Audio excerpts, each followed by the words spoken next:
Disability rights campaigners are threatening to take legal action against the government over their proposed cuts to the Disability Living Allowance.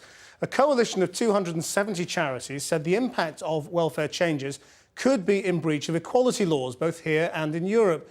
But officials said it was premature to talk about a judicial review while the bill is still going through Parliament. James Blake reports.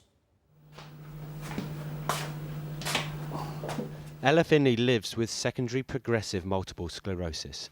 The money she gets from the Disability Living Allowance, about £100 a week, pays for care at home and a car for her to go to work.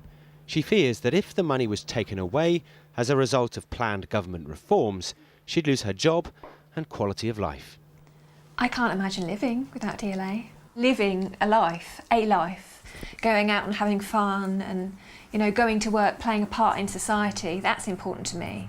But lying in bed and breathing and eating, that's not life. Fair enough, it's a pulse, but it's not life.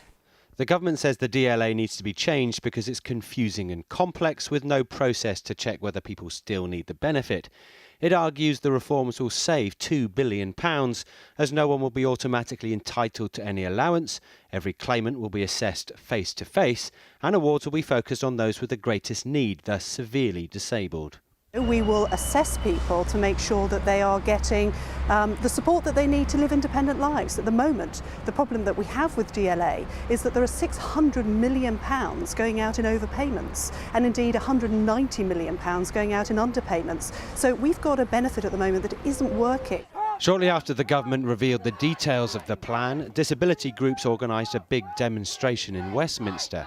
They claim 652,000 people who receive money for low-rate care will lose out. But now some say the protests have failed, consultation has changed nothing, and a letter warning the government of legal action is the only option. This is a threat, isn't it? It's not a threat. What we're suggesting is that, we hope that the government will see this as a positive contribution in many ways, because it forces a focus on a particular issue that we believe has been ignored, and we believe that there are many disabled people who could be forced out of work, who could be forced into hospital, who could be forced into residential care. These are all costs for government. If the government doesn't get the policy right, there are costs that the taxpayer will incur. Ella Finley doesn't exactly know how the changes might affect her. The legal challenge, set in motion today, calls for a judicial review, a last-ditch attempt to stop the welfare reform bill before it's voted on. But that legal process itself would be costly and prolong the uncertainty and anxiety for thousands of disabled people.